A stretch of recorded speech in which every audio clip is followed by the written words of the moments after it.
네, 안녕하세요. 네, 고3 담당하고 있는 이사랑 강사입니다. 네, 만나뵙게 돼서 반갑습니다. 네, 안녕하세요. 네, 날씨도 좀 그렇고. 요새 그 설명회가 온라인으로 많이 진행이 돼가지고, 네, 지금 이게 이제 유튜브 라이브로도 송출이 되거든요. 그래서 이제 보통 이제 집에서 많이 보시더라고요. 그래서 예전처럼 이제 많이 오시진 않는데, 네, 그래도 이제 여기 오신 분들은 이제 뭐 끝나고 나서 이제 뭐 그래도 현장에 오셨으니까 뭐 네, 좀 혜택이 있어야 되겠죠. 네, 그래서 이제 뭐 어머님들하고 이제 뭐 개인적으로 이제 상담을 진행할 수도 있고, 네, 하니까 뭐, 네, 끝까지 잘 봐주시면 좋겠습니다. 그래서, 네, 2025년, 네, 김영준 국어학원, 네, 예비고3 N수 연과정 설명회, 네, 진행해 보도록 하겠습니다. 그래서 일단은, 네, 고3을 담당하고 있는 강사, 네, 필진, 뭐 이렇게, 네, 소개를 한번 해드리도록 하겠습니다. 김영준 원장님이시고요. 김영준 국어학원이니까 이제 대표 강사이시고요. 네, 그래서 김영준 원장님이시고, 이력은 뭐 이렇게 보시면, 뭐 화려하시니까 보시면 될 것 같고요. 네, 그 다음에 이제, 담당하는 전데요. 사진과 실물 중에 이제 뭐가 더 나은지는 이제 어머님들이 판단하시면 될 것 같고, 네. 저는 이제 고3 팀장을 맡고 있기 때문에 이제 수능에서 이제 전체 영역을 다 담당하고 있고요. 네. 전체적으로 이제 모든 강의에서 참여하고 있습니다. 네. 그래서 뭐 저에 대해서 뭐 소개해 드릴 거는 뭐 사실 별로 없고요. 저는 그냥 뭐 수업을 네, 정확하게 뭐 내용을 정확하게 전달하는 거에 좀 목표를 삼고 있고, 그다음에 학생들하고 좀 이제 의사소통이 좀 잘 되는 편이다라고 이제 자부를 하고 있는데, 그래서 제가 이제 나름대로 내세울 제 경력은 네. 제가 좀 전공이 좀 많습니다. 네. 그래서 영어를 이렇게 보시면, 네, 제가 이제 이과와 문과를 이제 동시에 전공했기 때문에, 네, 그래서 이제 제가 컴퓨터공학도 전공을 했고, 전산학과. 네, 그 다음에 연세대학교에서 이제 국어국문학과랑 이제 철학과를 졸업했기 때문에 제가 이제 학사가 좀 많아요. 네, 그래서 이제 다양한, 네, 이력을 좀 갖고 있기 때문에, 뭐, 이제 비문학 지문 같은 거 전달할 때, 이제 아무래도 이제 국어만 전공하신 분들에 비해서는 좀 강점이 있지 않나, 뭐 이렇게 설명을 드려보려고 합니다. 네, 그래서 이제 진행을 해보면, 그리고 이제 저희가 이제 교재 만들 때도 이제 뭐 저 개인, 이제 강사 개인의 판단으로만 만드는 게 아니라, 저희가 이제 뭐 이런 말을 요새 좀 하기가 좀 조심스러운데, 이제 뭐 평가원 출신, 뭐 이런 말을 이제 함부로 쓰면 좀 안 되는데, 네, 어찌됐건, 네, 이제 다양한 이력을 가지신 분들이 뭐 입시 분석가도 계시고, 네, 철학 전공을 하신 분들도 계시고, 네, 그 다음에 뭐 교사. 이 중에 한두 분은 이제 수능 문제에 또 참여하신 분들이기도 하기 때문에 이런 분들의 이제 조언, 네, 이런 분들의 도움을 받아서 이제 저희가 이제 교재를 좀 만들어 나가고 있습니다. 자, 그래서 일단 이제 뭐 어떤 걸 설명드리기 전에 이제 2025학년들의 수능 국어에 대한 분석이 좀 필요할 것 같은데, 이제 책자는 2개가 있습니다. 그래서 뭐 입시 자료를 보셔도 되긴 하는데, 일단 기본적으로 그 2025년 네, 수능 분석 자료, 네, 그거의 앞에를 조금 참고해 주시면 되고요. 걔는 칼라로 되어 있거든요. 네, 그래서 뭐 칼라로 제작한 이유는, 네, 저희가 적중을 좀 많이 했기 때문에, 네, 칼라로 이제 좀 과감하게 제작을 해봤고요. 이제 작년부터 이렇게 하고 있는데, 일단은 수능이 어떻게 출제가 되고 있는지 알아야 이제 그 수능에 맞춰서 이제 우리가, 네, 이제 준비를 할 수 있겠다. 네, 이렇게 말씀을 드려보고 이제 시작을 해보겠습니다. 그래서 이제 수능은 이제 기본적으로 45문항이고 80분 동안 푸는 문제고 이제 100점이 만점이죠. 네, 그래서 2점짜리 문항이 35개 들어있고 3점짜리가 10문항이 들어있습니다. 뭐 이런 건 당연히 그냥, 네, 기본적인 내용이고요. 네, 그래서 이제 좀 진행을 해보면 이제 특히 이제 학생들, 네, 뭐 학부모님도 당연히 아셔야 되지만, 네, 이제 어떤 것들이 출제가 되고 있는지를 알아야 되는 거죠. 그래서 네, 이 커다란 틀은 바뀌지 않거든요. 그래서 독서에서 4지문이 등장합니다. 네, 그래서 네, 독서 이론이라고 불리는 게 있고, 인문예술, 과학기술, 사회문화. 그래서 비문학은 우리가 크게 진짜로 정말 학생들이 어려워하는 비문학은 여기서 인문예술, 과학기술, 사회문화. 네, 이 정도를 이제 말씀드리면 될 것 같거든요. 이렇게 3개 정도가 등장을 하는 거고, 독서 이론은 이제 고등학교 2학년 때까지는 없어요. 근데 고등학교 3학년이 되면 이제 이제 독서 자체에 대한 비문학적 내용을 다루는 지문이 있는데, 이 지문은 굉장히 쉽습니다. 이거는 뭐 네, 상식선에서 풀 수 있는 문제라서 물론 이제 좀 전략적으로 접근할 필요가 있지만, 그래서 기본적으로 비문학 지문이 어려운 건 인문예술, 과학기술, 사회문화. 그리고 이제 문항으로 따지면 1번부터 17번입니다. 이게 좀 중요하거든요. 그래서 일단 번호를 좀 잘 기억해 주시고요. 그다음에 고전소설, 현대시, 현대소설, 고전시가. 이게 이제 문학의 메인 갈래 4개고요. 여기 4개가 각각 지문 하나로 네, 등장을 하게 되어 있습니다. 이제 수필, 그다음에 여기 등장하진 않지만 네, 시나리오, 극갈래라고 불리는 것들은 이제 보조 갈래이기 때문에 요 4개를 바탕으로 해서 이렇게 붙어 있는 거죠. 현대시에 붙기도 하고 뭐 고전시가에 붙기도 하는데 항상 이런 식으로 출제가 되고 있다. 네, 그래서 이런 걸 좀 아셔야 될 것 같고, 그 다음에 선택 과목은 이제 11문제인데 여기 보시면 이제 화법과 작문, 네, 그 다음에 언어와 매체, 네, 이렇게 있는 거죠. 네, 그래서 이렇게 이제 11문제가 출제가 되는데, 이제 고2와 고3에서 달라지는 가장 큰 변화 중에 하나는 이제 화법과 작문과 언어와 매체로 이제 갈린다는 거죠. 네, 그래서 문법, 네, 문법은 이제 언어라고 불리게 되었습니다. 그래서 언어와 매체에서 문법을 다루고, 화법과 작문은 조금 더 쉬운 편이긴 한데, 네, 요거에 대한 이제 유불리 얘기는 조금 이따 다시 드려보도록 하겠습니다. 자, 그래서 이제 일단 제일 먼저 이제 수능에서 가장 중요한 특징 중에 하나는, 최근에 수능은 EBS 교재를 굉장히 반영을 정확하게 하고 있단 말이죠. 네, 그래서 50% 이상을 반영하고 있는데, 이제 문제는 뭐냐면 그 수치가 중요한 게 아니라 이 50%가 어떻게 작용하냐죠. 그러니까 옛날에도 EBS는 70%씩 반영을 할 때도 있었거든요. 근데 이제 EBS를 70% 반영할 때는 사실 이 정도였거든요. 여기에 어떤 단어가 들어있습니다. 예를 들면 뭐 강화 이론이라는 게 있습니다. 근데 그 단어를 그냥 사용하기만 해도 이건 EBS를 연계했다. 그래서 이제 그런 식으로 설명을 했는데, 최근에는 EBS 교재에 들어있는 지문을 그대로 요약해서 새로운 지문을 만들어내는 경우가 되게 많거든요. 그래서 EBS가 내용적으로 훨씬 더 연계가, 학생들 말로 이제 연계 체감률이 굉장히 높습니다. 그래서 예전에는 70%라고 해도 실제 체감률은 뭐 20%, 30%도 안 됐는데, 최근에 EBS 교재 반영률이 50%라고 부르면 그냥 그대로 50%입니다. 네, 체감률은 더 높을 수도 있고요. 네, 그래서 일단 이제 설명을 드려보면 1번부터 17번이 독서라고 설명드렸죠. 이 중에 이제 아까 제가 4지문이 있다고 했는데, 이 중에서 어려운 3지문은 모두 다 수능 특강에서 출제됐습니다. 네, 그래서 수능 특강이 굉장히 중요했다가, 수능 특강, 뭐 수능 완성이라는 책도 있고요. 그래서 EBS 교재가 굉장히 중요하다, 이렇게 설명을 드리면 될 것 같고, 문학도 보시면 아까 제가 4개의 갈래가 있다고 했는데, 그 중에서 현대소설을 제외하고 나머지는 수특에 들어있는 작품을 기반으로 출제했습니다. 네, 그래서 EBS 교재가 굉장히 반영이 잘 되고 있다는 걸 꼭 인지를 하셔야 되고요. 이제 등급컷 얘기를 해보겠습니다. 네, 일단은 가장 좋은 건 이제 수학하고 비교하는 건데, 여기서 이제 제일 중요한 건 이제 표준점수라는 개념이거든요. 이 표준점수라는 개념이 제일 중요합니다. 원점수보다 중요한 건 표준점수거든요. 네, 그래서 특히 이제 정시로 대학을 진학하는 학생들은 표준점수가 진짜로 중요한데, 이 표준점수가 이제 시험의 성격을 설명해 줍니다. 일단 이제 제일 먼저 설명드릴 수 있는 거는 1등급 컷이 사실 제일 중요하거든요. 우리가 모두가 다 1등급이 될 수는 없지만 1등급 컷이 시험의 난이도를 보여주는 가장 큰 척도가 되는데, 요 130이라는 숫자가 있습니다. 요 130, 그러니까 표준점수라는 개념은 일단 우리가 이제 얘가 100점 만점이긴 하지만, 표준점수라는 개념은 이제 통계를 이용해서 점수를 이제 새로 환산하는 건데, 평균에 비해서 얼만큼 떨어져 있느냐에 따라서 점수를 매기는 거죠. 그러니까 평균보다 밑으로 내려가면 점수가 많이 떨어지면 많이 떨어질수록 점수가 더 크게 하락하는 거고, 그 다음에 상대적으로 위로 올라가면 올라갈수록 점수가 더 벌어지는 거죠. 네, 그래서 그걸 가지고 판단을 하는데, 이 시험이 130이라는 숫자가 되게 중요하거든요. 130이 넘어가면 시험이 어려운 거예요. 네, 되게 간단하게 설명드리면, 그 다음에 이게 130이 아니라 120대로 떨어지면 시험이 보통 쉽다고 합니다. 평균에서 그만큼 멀어지지 않는다는 의미이기 때문에. 그리고 이제 또 유념해서 보셔야 되는 건 뭐냐면 최고점입니다. 최고점이 특히 왜 중요하냐면, 이게 1등급 130점이거든요. 근데 이 130점하고 이제 다 맞은 애가 있겠죠. 그럼 요 둘 사이의 차이예요. 그러니까 무슨 얘기냐면 1등급 중에서도 문제를 푸는 애와 못 푸는 애가 갈리는 거죠. 그러니까 이 구간이 벌어지면 벌어질수록 어려운 문제가 많습니다. 그래서 수학을 예로 들어보면, 수학은 요 차이가 134에서 145까지 차이가 나죠. 그러면 요 차이는 뭐냐면, 수학은 그만큼 1등급도 못 풀 수 있는 문제가 많다는 얘기입니다. 그런데 국어는 굉장히 좁죠. 작년이랑 조금 이따 비교해 드릴 텐데, 작년이랑 비교해 봤을 때 어려운 만가 생각보다 적다는 얘기입니다. 네, 그래서 그리고 나머지 보시면 여기는 비슷해요. 네, 그래서 제가 말씀드릴 수 있는 거는, 일단 첫 번째, 올해 나온 국어는 아주 쉽진 않았으나, 극단적으로 어려운 문제가 최대한 배제된 상황이다. 이렇게 말씀을 드리면 될 것 같고요. 그 다음에 등급 컷이 있는데, 화법과 작문, 언어와 매체가 있습니다. 둘의 차이는 2점 정도라고 보시면 돼요. 그래서 그러니까 2점이니까 결국 한 문제 차이거든요. 그래서 똑같이 이제 가장 극단적인 상황으로 설명을 드려보면, 언어와 매체에서 91점과 화법과 작문의 91점은 등급이 다르죠. 그래서 이거를 이제 보통 화법과 작문이 불리하다고 하는데, 대신에 여기엔 유불리 문제가 있습니다. 언어와 매체는 저 점수를 받으려면 문법 공부를 더 하셔야 돼요. 시간 투자가 더 필요한 거죠. 그런데 화법과 작문 같은 경우에는 화법과 작문을 그냥 풀 수는 없습니다. 3학년이기 때문에. 지금도 그냥 학생들이 풀 수 있지만 대신에 공부 시간이 훨씬 적죠. 그래서 이제 유불리를 좀 설명드려보면, 화법과 작문은 공부할 게 적어요. 대신에 실수하면 좀 데미지가 언어와 매체에 비해서 큽니다. 그 다음에 언어와 매체 같은 경우에는 일단 장점은 문법이 잘 처리가 되면, 그리고 특히 최근에 문법 문제가 그렇게까지 어렵지 않거든요. 그래서 적당한 시간을 투자하면 조금 더 안전하게 점수대를 확보할 수가 있다. 등급을 확보할 수 있다. 화작에 비해서. 대신에 단점은, 일단 첫 번째는 공부 시간이 필요합니다. 문법을 처음부터 끝까지 볼 필요가 있죠. 대신에 그래도 조금 희소식을 말씀드리면, 내신 때 하는 문법보다는 공부할 양이 훨씬 적습니다.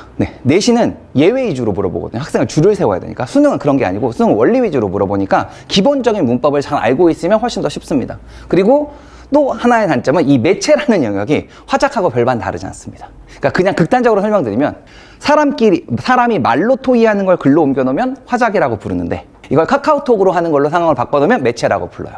그러니까 실제로 들어있는 알맹이는 별로 차이가 없거든요. 그래서 생각보다는 언어와 매체와 화법과 작문 사이에서는 차이가 그렇게까지 크지 않다. 이렇게 설명을 드리면 될 것 같고요. 변화를 좀 보셔야 되는데 작년 수능하고 이제 비교해 보시는 게 중요할 것 같아요. 아까 제가 표준 점수 설명드렸거든요. 전체적으로 보시면 시험의 난이도는 작년 수능이 조금 더 어렵습니다. 그런데 가장 최고점의 표준 점수를 비교해 보시면 146점이라고 나오죠. 그럼 이게 구간이 넓다는 얘기거든요. 그러면 어려운 문제가 많았다는 얘기예요. 1등급 학생들 사이에서 차이가 날 만한 문제들이 많았다라고 말하는 거죠. 네, 그래서 이런 문제들이 있고요. 그 다음에 등급 컷으로 보면 역시 원점수의 등급 컷으로 비교해 보셔도 대략적으로 2문제에서 3문제 정도 차이가 납니다. 그래서 이 정도를 감안하셔서 수능이 조금 쉬워졌다를 말씀드리면 될 것 같고요.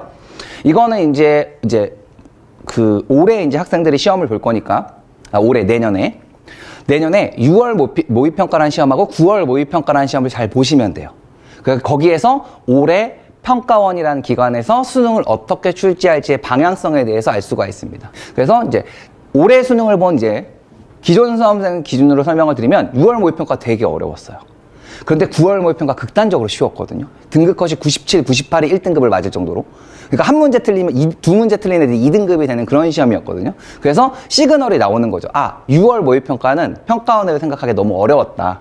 그래서 이거를 좀 쉽게 조정을 하려고 하는데 이게 몇십만 명의 수험생을 대상으로 난이도를 조절하는 거기 때문에 그 사람들의 생각처럼 그렇게 쉽게 잘 안 돼요.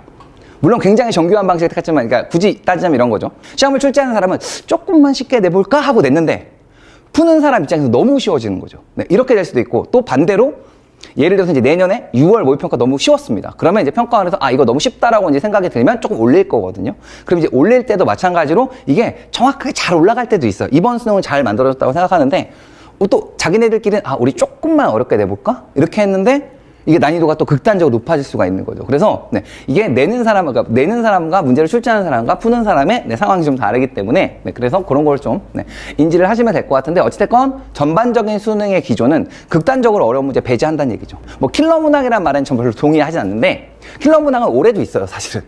오답률만 가지고 얘기를 하면 킬러 문항은 늘 있습니다. 그게 없으면 1등급을 줄을 세울 수가 없고요. 2등급도 줄을 세울 수가 없거든요. 그래서 일단은 이런 식으로 배치가 되었다. 그래서 작년 수능과 난이도를 비교해 봤을 때는 조금 더 쉬워졌다. 그리고 가장 눈에 띄는 변화는 뭐냐면 극단적으로 어려운, 그러니까 난이도가 되게 높은 문제들이 많이 사라졌다. 이렇게 기억을 해주시면 될 것 같고요. 하여튼 이제 오답률을 좀 보시면 될 것 같아요. 그래서 오답률을 보시면 되는데 1등부터 10등까지만 보시면 됩니다. 왜냐면 10개 틀리면 요거 다 더해보시면 되거든요. 요거 다 더하셔서 이거 여기 10문제 싹 다 틀리면 4등급이에요. 그러니까 이 10문제가 보통 의미가 있거든요. 근데 이제 보셔야 되는 건 뭐냐면 일단 첫 번째 오답률입니다. 이거 화작을 선택한 사람들 기준으로 설명을 드려보면 여기서 이거 3개가 딱 문제입니다. 나머지 잘 생각해 보시면 이거는 절반 이상이 맞출 수 있는 문제거든요. 거의 절반 가까운 학생들이 맞는 문제죠. 8등부터 가면 절반이 맞아요. 9등, 10등으로 가면 절반 이상이 맞춥니다. 그러니까 사실 절반 이상이 맞출 수 있는 문제, 절반이 맞출 수 있는 문제는 우리가 어려운 문제라고 안 하거든요. 그렇죠? 그래서 기본적으로 사실 작년 수능하고 비교를 해보면 작년에는 이런 문제가 없었어요. 오답률 이렇게 극단적으로 높은 문제. 대신에 이 문제가 역대급으로 많았습니다. 어정쩡한 문제, 난이도 중상이라고 하는 문제가 굉장히 많았어요. 10개가 넘었습니다, 심지어.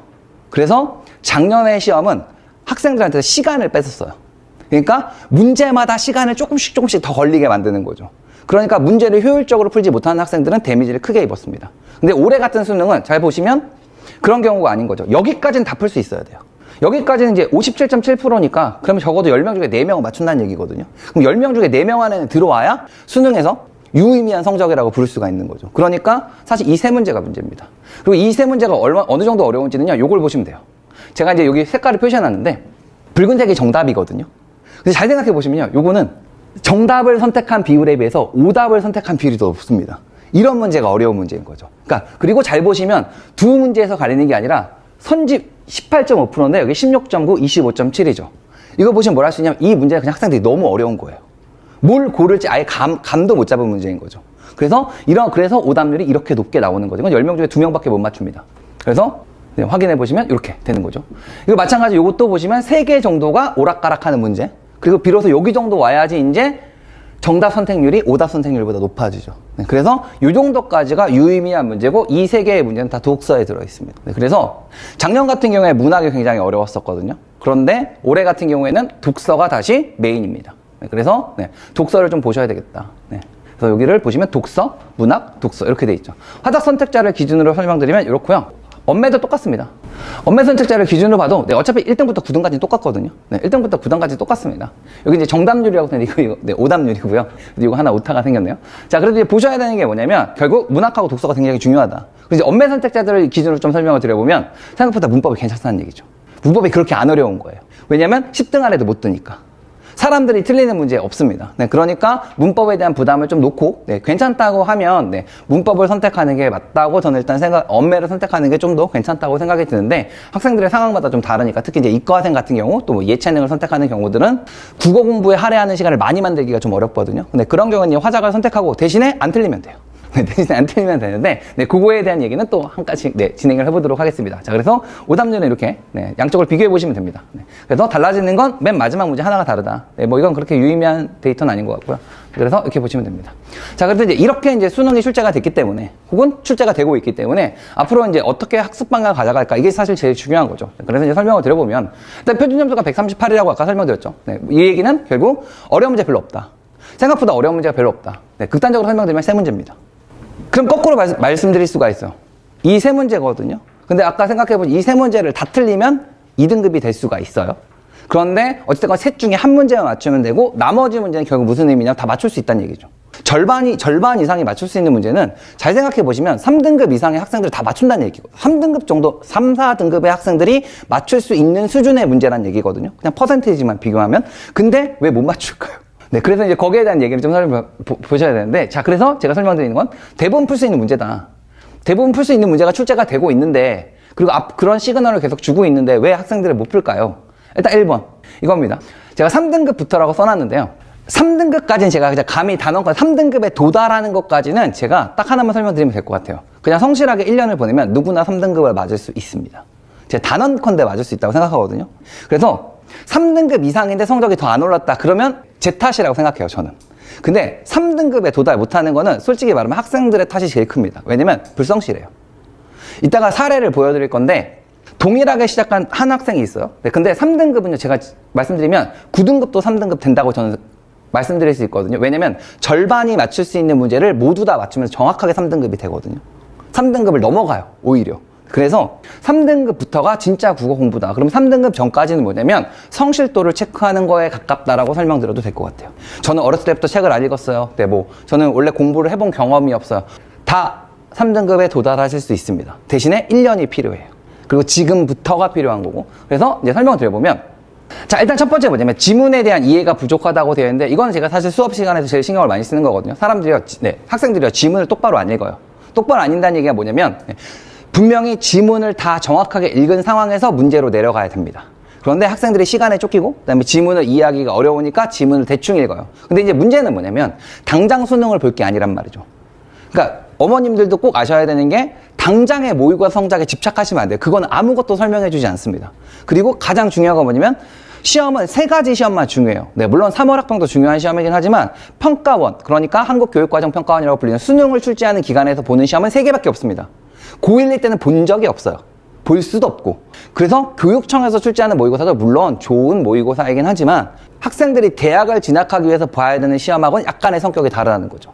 그래서 그걸 가지고 평가하시면 안 되고요. 그래서 일단은 인내심이 필요합니다. 성실하다는 전제하에. 근데 이거를 되게 악용한 학생들도 되게 많아요. 결국 그래서 실패하는 거라고 생각하긴 하는데 11월에 수능을 보니까 시간이 남아있죠. 그러면 사실은 11월에 좋은 성적을 거두려면 지금부터 공부를 해야 되거든요. 그런데 조금 이따 해야지. 조금 이따 해야지. 근데 이 조금 이따가 어디까지 가냐면 수능 전주까지 갑니다. 이따가 제가 사례를 보여드릴 거예요. 네. 그래서 일단 첫 번째 뭐냐면 제가 지문 이해가 제일 중요합니다. 이건 독해력과 상관이 있는 건데 독해력은 어렸을 때 책 많이 읽거랑 상관없습니다. 이제는. 왜냐면 이 수능에 나오는 지문은 책을 읽는 게 아니거든요. 100페이지, 200페이지짜리 책을 읽는 게 아니라 반 페이지짜리 글을 읽는 거예요. 요걸 읽고 거기서 시험에서 물어보는 거예요. 답해주기만 하면 되는 독서거든요. 그러니까 읽는 방식이 아예 달라요. 그래서 극단적으로 설명을 드려보면 제가 이제 맨날 밥 먹고 이것만 하는 사람이잖아요. 제가 요새 책을 읽는 게 제가 어렸을 때 책 읽는 거 진짜 좋아했는데 책 읽는 게 너무 재미가 없어요. 왜냐면 책을 읽으면 이렇게 읽거든요. 모의고사 지문을 분석하면서 아 이건 이렇게 해서 반대고 이건 그러나니까 괄호하면 문제로 나오겠네 막 이런 걸 생각하면서 읽으니까 뭐 예를 들면 문학 작품인데 뭐 해리포터를 읽는데 아 이거는 서술자의 서술자의 개입이라고 불러도 막 이런 걸 생각하면서 읽으니까 이제 재미가 너무 없는 거예요. 근데 학생들이 그렇게 읽으면 된단 말이죠. 그래서 지문 이해가 굉장히 중요하기 때문에 이거 좀 오래 걸립니다. 그런데 이거 되게 정확하게 읽는 거 진짜 중요하거든요. 그래서 적어도 6개월 정도는 지문을 정확하게 읽는데 투자를 하셔야 돼요. 그래야지 궁극적으로 국어 실력을 끝까지 올릴 수가 있고요. 그 다음에 요거에 이제 진짜 학생들의 최고의 문제입니다. 이거는 원래부터 가지고 있는 문제고요. 이게 진짜 문제거든요. 학생들이 문제를 잘 안 읽어요. 선지를 잘 안 읽어요. 특히 올해 수능에서 어려웠던 맨 앞에 있는 두 문제는요, 선지가 다 어렵거든요. 학생들이 다 이렇게 풉니다. 쓱 읽어요. 읽고요. 맞는 것 같은데요? 그리고 저한테 와서 물어봐요. 선생님 답 아니에요? 그걸 왜 저한테 물어볼까요? 고르려면 자기가 판단을 해야 되거든요. 근데 선지를 잘 안 읽어요. 선지가, 그리고 최근에 수능 선지의 특징이 뭐냐면 선지가 되게 깁니다. 그러니까 선지를 쓱 읽고 그냥 느낌으로 자꾸 잡는 거죠. 찾아지는 건 그냥 뭐 보고 찾는 거는 여기 써있네 이렇게 찾는데 읽고 나서 판단을 안 해요. 제대로 안 읽는 거죠. 그래서 선지를 지금 제가 이제 고2를 상대로도 이제 약간 선수능 수업을 진행하고 있는데 거기에서 계속 얘기하는 게 선지를 좀 끊어서 읽으라고. 네. 그리고 보기. 보기 진짜 중요하거든요. 특히 문학. 학생들이 다 이런 얘기를 많이 해요. 국어가 문학이 애매하대요. 근데 애매하다고 말하는 학생들의 가장 큰 특징 중에 하나가 뭐냐면 문제를 몰라요. 문제 분명히 이렇게 써 있거든요. 보기를 바탕으로 윗 글을 감상한 내용으로 적절한 걸 물어보라고 돼 있어요. 그러면 바탕이라는 말은 기준이란 말이거든요. 보기를 기준으로 삼아서 감상을 했을 때 적절하냐 적절하지 않느냐를 물어보는 문제인데 보기는 다 치우고 자기 혼자 선지를 읽어요. 근데 이게 말이 돼요? 이렇게 얘기하는 거죠. 보기를 빼놓고. 근데 보기에 그렇게 써 있으면 보기를 기준으로 하면 맞게 읽은 거거든요. 그럼 맞다고 해주면 되는데 보기를 배제하고 자기 혼자 막 생각해요. 이게 왜 맞아요? 그럼 위에 제가 얘기하는 건 딱 하나죠. 보기에 봐봐. 보기에 이렇게 하라고 돼 있지. 그럼 이렇게 똑같이 따라 했으면 적절한 거잖아. 그럼 이제 납득을 하는 거죠. 그러니까 문제도 선지도 보기도 다 독해의 대상입니다. 그래서 이거를 정확하게 읽고 여기서부터 출발하는 게 진짜 중요한 거고요. 또 누가 와서 물어봐요. 선생님, 문제를 먼저 읽는 게 맞아요? 아니면 지문을 지문을 먼저 읽는 게 맞아요? 아니면 문제를 먼저 읽는 게 맞아요? 써 있어요. 다음 글을 읽고 물음에 답하시오. 그대로 하시면 됩니다. 왜냐면 문제 자체가 문제를 푸는 방식을 얘기하는 거예요. 네. 그리고 미리 설명드리면 수능에 꼼수 없습니다. 옛날에 되게 여러 강사들이 다 부침을 다 겪었죠. 네. 잘 나갈 때도 있고 못 나갈 때도 있고. 근데 뭐 이렇게 돼 있는데 되게 짧게 수명이 지나가는 강사들의 특징 중에 하나가 뭐냐면 되게 꿀팁을 많이 알려줘요. 문제 푸는 방식을 많이 알려주는 거죠. 근데 그 방식의 가장 커다란 단점은 뭐냐면 특정 유형의 문제에 대해서는 그거보다 효율적일 수가 없습니다. 그냥 답을 바로 쓸 수 있거든요. 근데 문제는 그 풀이 방법이 다른 종류에는 적용이 안 된다는 거예요.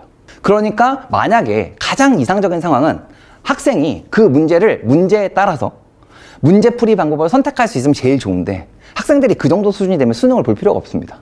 국어를 가르치면 되죠. 그러니까 그 수준이 안 돼요, 절대로. 그러니까 같은 방식을 고집하는 것, 그러니까 딱 볼 때는 되게 그럴듯해 보이지만 결국 꼼수는 없다는 거죠.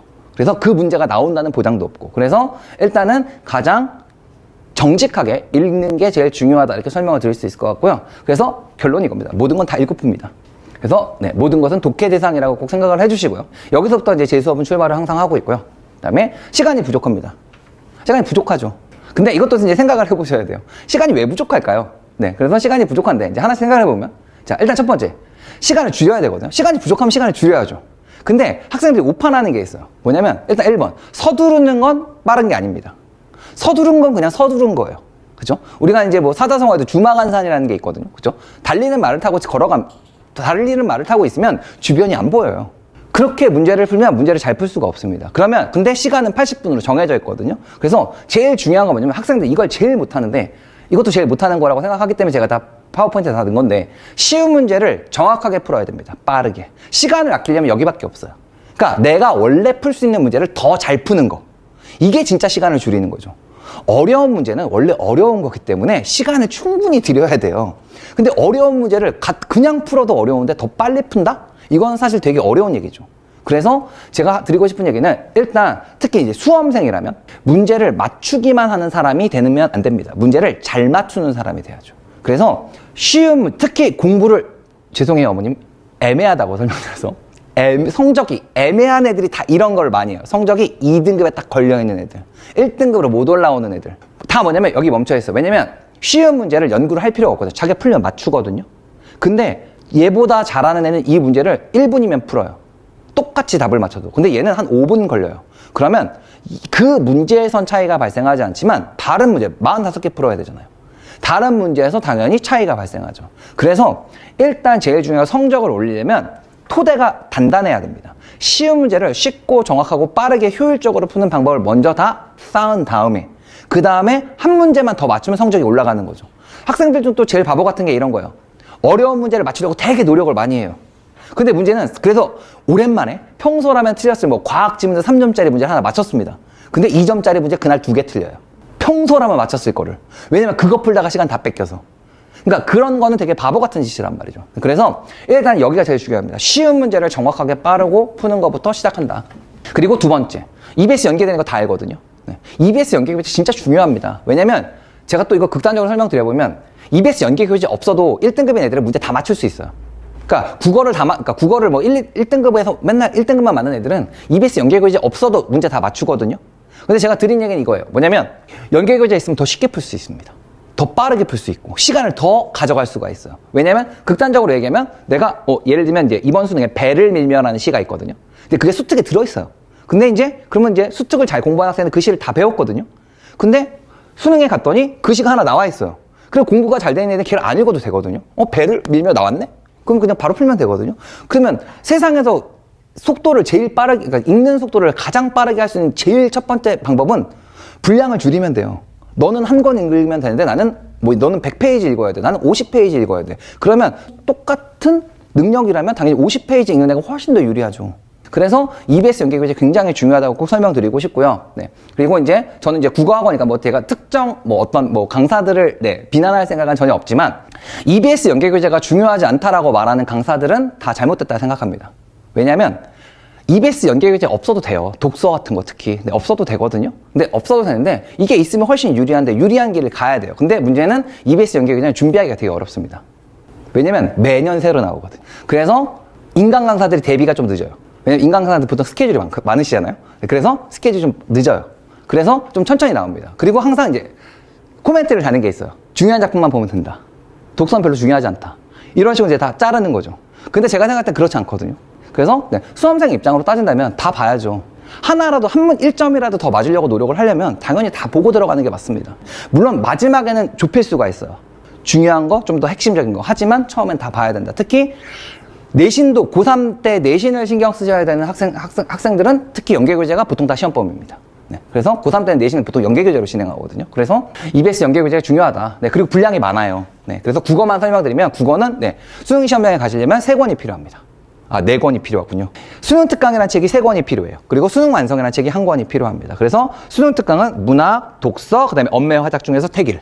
그래서 3권이 필요하고요. 그 다음에 수능 완성이라는 책이 있는데 얘는 사실 분권돼 있어서 유형편, 실전편 이렇게 나눠져 있는데 안에 모의고사가 5회분이 들어있습니다. 그 안에 들어있는 지문과 내용이 연계교재 대상이에요. 네, 그래서 이런 작품들을 보셔야 되는데 대략적으로 봤을 때 문학 작품이 대략적으로 한 160개 정도를 공부하셔야 돼요. 문학만. 그리고 언매 화작도 또 이렇게 얘기하거든요. 뭐냐면 연계가 별로 중요하지 않다. 맞습니다. 네. 근데 중요한 건 뭐냐면 그 해에 나오는 언매나 화작책에 들어있는 화작이라면 문제 유형이 그 다음에 언매라면 그 안에 들어있던 문제 출제 유형 혹은 그 안에 들어있는 문법 지식이 그 해의 기준입니다. 그래서 EBS 연계교재를 굉장히 꼼꼼하게 보셔야 돼요. 네. 그래서 학교에서 해주면 더 좋고요. 그럼 제가 개인적으로 제일 좋은 상황이라고 얘기하는 거는 저희 학원은 EBS 연계교재 약간 특화 학원이라고 저는 설명드릴 수 있거든요. 그래서 겨울방학 때는 당연히 아니지만 보통 이런 거죠. 학교에서 한번 배워요. 그래서 제가 국어 수업은 선생님이 너무 이상하지만 무조건 들으라고 얘기하거든요. 그냥 귓동냥이라도 하라고. 그래서 듣고 그 다음에 학원에 와서 약간 좀 정밀하게 분석을 하고 그 다음에 과제지나 변형 문제 이용해서 열심히 풀고 그럼 적어도 그것만 가지고도 한 3번 반복되거든요. 그러면 굳이 뭔가를 따로 하실 필요가 없어요. 나중에 이걸 한 번에 정리하려고 문학 작품을 160개를 한 번에 시험 볼 수 있는 수준에 맞춰서 정리를 한다. 사실 시간적으로 굉장히 무리수가 되거든요. 그래서 이런 걸 한번 생각해 보시면 좀 좋을 것 같고요. 그 다음에 이 얘기 꼭 드려야 됩니다. 지금 시점에선 훨씬 더 중요합니다. 뭐가 더 중요하냐면 정확한 게. 정확함이 기반이 돼야 신속함을 만들어낼 수가 있거든요. 근데 이게 거꾸로 가면 절대 안 돼요. 특히 지금 등급이 2, 3등급 미만이라고 생각을 하신다면 특히 이쪽에다 포커스를 맞추시면 안 됩니다. 학생들이 문제를 다 못 풀어도 괜찮아요. 근데 중요한 건 문제를 풀었을 때 그 문제의 답은 정확해야 돼요. 이게 훨씬 더 유리한 상황이라고 설명드릴 수 있어요. 물론 이게 끝까지 가면 이건 핑계거든요. 왜냐면 이건 사실 치팅이에요. 왜냐면 남들은 80분 동안 45문제를 풀었는데 나는 80분 동안 40문제를 풀었다. 근데 40문제의 정답률이 높다. 그럼 일단 좋은 쪽으로 얘기하면 이거죠. 문제를 풀 능력이 있어요. 근데 반대로 얘기해보면 얘는 치팅을 하고 있는 거죠. 남들보다 시간을 더 썼거든요. 그래서 일단은 신속한 거에 초점을 맞추지 않고 정확함부터 시작하는 게 되게 중요하거든요. 이거는 이제 이런 걸 생각해 보시면 좋을 것 같아요. 제가 수업 시간에 이런 얘기 많이 하는데 생활의 달인. 되게 달인이시잖아요. 굉장히 뭔가를 빠르게 하시거든요. 많은 양을. 그런데 그걸 슬로우 모션 카메라로 찍어둔 걸 잘 보시면요. 스킵되는 과정이 없습니다. 모든 걸 다 정확하고 효율적으로 하고 있는 거죠. 대신에 이때 드러나야 되는 말은 숙련이라는 말이 들어가는 거죠. 그래서 제가 이제 드리고 싶은 얘기는 정확하게 문제를 읽고, 그러니까 지문을 읽고 문제를 풀 수 있다면 그때부터는 연습량이 무조건 점수를 올릴 수 있어요. 그런데 조급해서 신속함 쪽에 포커스를 맞추시면 좀, 정확함에 도달하기가 어렵다. 왜냐면 잘못된 방법으로 계속 공부를 하는 거니까. 지문이 이해가 안 되는데도 문제를 막 풀고, 선지가 이해가 안 되는데도 답을 막 고르고, 그러면 그거를 그냥 연습하는 거니까 올바른 방법이 아니라는 거죠. 그래서 특히 시기적으로 언젠가는 신속함이 중요해지겠지만 정확함이 훨씬 더 중요하다. 이렇게 설명을 드리면 될 것 같고요. 그래서 필요한 게 뭘까요? 그래서 일단 첫 번째, 뭘 물어보는지 알아야 됩니다. 그래서 수능 시험에 대해서 이해를 좀 하셔야 돼요. 특히 학생들이 어떤 문제가 출제가 되고 어떤 지문들이 등장을 하고 어떤 문제를 물어보고, 그래서 이런 문제 유형에 대한 이해가 필요하고, 이건 이제 오롯이 이제 저의 역량에 달려있는 문제라고 생각이 들고요. 그 다음에 이거는 이제 학생들이 필요하죠. 정확하게 지문을 읽는 방식. 그래서 이런 거. 그 다음에 선지나 문제 보기를 분석해가는 방식. 이런 거를 열심히 연습을 하셔야 되고요. 이런 것들이 이제 국어를 꾸준히 잘할 수 있는 비결이 됩니다. 특히 이제 이런 경우가 있거든요. 국어 성적이 오르락 내리락 하는. 이런 학생들의 가장 큰 특징 중에 하나가 뭐냐면 감에 너무 의존을 많이 해요. 그래서 좀 이렇게 감이 좋은 날은 시험 잘 봐요. 근데 뒤에 또 얘기했지만 또 이제 학생들이 잘하고 못하는 게 있거든요. 근데 이제 내가 잘하는 쪽에 자기 입맛에 맞게 시험이 출제가 되면 시험 좀 잘 보죠. 내가 경제는 정말 못하는데 이번에 하필이면 경제가 안 나왔네. 내가 경제랑 기술 못하는데 이번에 하필 경제도 안 나오고 기술도 안 나와. 그럼 점수 잘 나와요. 근데 수능에 딱 갔더니 경제하고 기술 나와요. 그 누가 뭐가 나오는지 알 수가 없죠. 그러니까 이런 부분들을 좀 생각을 해보시고요. 그래서 저희 학원 수업의 방향으로 이제 설명을 드리면, 일단은 수능의 출제 원리에 초점을 맞춰서 겨울방학을 진행합니다. 그리고 필수 개념이 좀 중요해요. 필수 개념이란 말 되게 중요한데, 이거 뭐 혹시 필기라고 있으면 약속이라는 말을 꼭 알고 계시면 돼요. 뭐냐면 국어가 애매하다고 하는 사람들 중에 또 특징이 또 하나 있어요. 뭐냐면 개념을 몰라요. 그러니까 개념 약속이거든요. 근데 이제 제가 수업 시간에 하는 표현 그대로 설명드리면, 일상어랑 개념어는 약간 바운더리가 다릅니다. 단어에. 그러니까 예를 들어서 제가 여기서 국어 수업을 할 건 아니지만 소설에 갈등 요소라는 게 있거든요. 근데 우리가 일상생활에서 갈등이라는 거는 서로 싫어하는 거예요. 그렇죠? 극단적으로 막 대립하고. 근데 소설에서 갈등은요, 이것도 갈등이거든요. 난 짜장면 먹을게, 넌 짬뽕 먹어. 서로 지향하는 바가 다른 걸 갈등이라고 부릅니다. 그런데 이거에 대한 개념이 없는 사람들은 나오는 거죠. 얘기해요. 이게 왜 갈등이에요? 이렇게 얘기하는 건 남들은 다 약속해서 알고 있는 개념을 혼자 모르는 거죠. 그래서 개념어에 대한 공부 되게 중요하고, 특히 문학에서, 특히 언매에서. 그래서 요거에 대해서도 저희가 굉장히 수업에서 신경을 쓰고요. 그 다음에 지문을 잘 읽어야 되는데, 지문을 정확하게 읽는 것도 중요한데 되게 논리적으로 읽는 게 중요합니다. 왜? 라는 표현이 되게 중요하거든요. 뭐뭐 하기 때문에 무슨 일이 벌어진다 라고 이해를 하시면 돼요. 그래서 이런 것들은 제가 수업 시간에 잘 전달을 하고 있고요. 그 다음에 출제 경향을 좀 보는 거죠. 이런 문제들이 주로 나온다. 그래서 이런 거에 좀 이런 것만 너무 많이 알아도 좋은 건 아니지만, 그러니까 공부가 좀 잘 돼 있는 학생들은 이렇게 해도 돼요. 지문을 읽으면서 문제를 어느 정도 가늠할 수가 있습니다. 이런 거 저번에도 물어봤었는데. 요 상황까지 가면 정말 좋은 거죠. 특히 화작이나 이런 건 이런 사고가 되게 중요하거든요. 읽으면서 이거 저번에도 물어본 부분인데, 근데 막상 가보니까 진짜로 그 문제를 물어봐요. 그러면 굳이 구태여 가서 찾을 필요가 없죠. 이미 내가 확인하고 갔으니까. 그래서 이런 방식 되게 중요하고요. 그 다음에 EBS 교재, 지문, 작품 꼼꼼하게 분석 정리하는데, 이거는 저희 학원에서 제일 강점으로 내세우는 거고. 그리고 문제는 또 이제 50%는 비연계거든요. 그래서 이제 비연계 대비도 당연히 필요합니다. 그런데 이거는 연계 따로 비연계 따로 있는 건 아니에요. 왜냐면 EBS 지문들이 약간 틈이 있긴 하지만 대부분의 지문이 되게 퀄리티가 좋습니다. 그러니까 굳이 비연계를 EBS 밖으로 나가서 하실 필요는 없어요. 그래서 두 가지가 필요한데, 고3 N수생은 보통 교과서가 2개입니다. 특히 이제 재학생분들은요, N수생, 그러니까 재수생이나 삼수생을 혹시 만나실 수 있으면 한번 가서 물어보시면 돼요. 걔네는 대답이 다 똑같거든요. 재학생에 비해서 N수생이 잘하는 이유 중에 하나가 뭐냐면, 걔네는 뭐가 나오는지 경험해 봤어요. 그래서 뭐가 중요한지 아는 거죠. 극단적으로 설명드리면 딱 2개만 있으면 됩니다. 평가원 기출. 많이 잡으면 5년치. 그럼 1년에 3번 보거든요. 6월 모평, 9월 모평, 수능. 그러면 5년치면 15개거든요. 근데 그 안에 비문학 지문이 4개 들어있고, 근데 그 중에 1개 빼고, 그 다음에 문학 지문, 그러니까 결국도 7개 정도의 지문이 필요하거든요. 공부를 한다면. 그럼 7개의 지문을 15개를 공부하는 거니까 생각보다 좀 양이 많죠. 그리고 N수생들, 재수생들은 보통 10년치도 봅니다. 그래서 그걸 뭘 보는 거냐면, 그리고 그 친구들은 이제 N회독이라는 표현을 쓰거든요. 기출문제 되게 여러 번 봐요. 뭐 계속 반복적으로 보는 건 아닌데, 틈날 때마다 보거든요. 보는 이유가 있어요. 뭐냐면, 똑같은 문제를 2번 이상 풀면 웬만하면 답이 다 보여요. 그래서 뭐 예를 들면 2022학년도 6월 모평에 기술지문을 풀었다. 그러면 그거 2번, 3번 정도 풀게 되면, 이거 답이 3번이었던 것 같은데 진짜 3번이에요. 그 문제로서 기능을 못하는 거거든요. 근데 문제로서 기능을 못하는데 보는 이유가 있습니다. 왜냐면 보는 거죠. 뭐냐면 복싱 같은 걸로 따지면 약간 섀도우 복싱이라고 하는 거죠. 잘하는 사람을 따라하는 거예요. 이 글을 내가 풀어본 적이 있으니까 이렇게 글이 흘러가서 이런 문제가 나와서 내가 이렇게 답을 맞출 수 있는 거구나. 이걸 이해하기 위해서 기출을 보는 거죠. 그래서 그 방식을 이해하면 다른 지문이 나와도 같은 방식으로 접근이 가능합니다. 그래서 기출문제 그만큼 중요하다. 그래서 평가원 기출, 그 다음에 EBS. 이거 2개를 기점으로 해서 교과서로 삼아서 공부를 하시면 딱 좋고요. 그리고 이제 이거죠. 사람마다 못하는 게 다 따로 있습니다. 남들은 다 쉽다는데, 남들은 고전수, 뭐 예를 들면 현대시가 별로 안 어렵다는데 왜 난 이렇게 어려울까? 사람마다 못하는 게 다 따로 있거든요. 그래서 그 영역을 좀 빠르게 보완하는 게 좀 필요하다. 그리고 수능에서 가장 위험 요소는 언제나 여기입니다. 아까도 설명드렸지만 내 입맛에 맞게 수능이 나오지 않을 수 있거든요. 그래서 내 입맛에 안 맞게 나왔을 때도 비슷한 점수를 내려면 결국 이 부분을 빠르게 보완하는 게 필요한 거죠. 그래서 요거에 대한 얘기도 드려보겠습니다. 자, 그래서 이제 저희 수업을 이제 이렇게 반영을 하는데, 자, 일단 저희 수업 시간표고요. 자, 저희는 이제 고3 수업은 고3 N생 수업은 5개가 깔려 있습니다. 그래서 금요일, 토요일, 일요일. 그래서 뭐 금요일에는 6시, 그다음에 토요일에는 9시, 6시, 뭐 일요일도 9시, 6시 이렇게 시작이 되고요. 그다음에 독서 2시간, 문학 2시간으로 구성되어 있습니다. 그래서 저희가 이제 고1 때는 수업이 3시간 반이거든요. 근데 저희가 이제 2시간, 2시간에서 4시간으로 구성되어 있고요. 아마 대치동에서 제일 길 것 같은데, 저희가 수업 시간이 좀 길어요.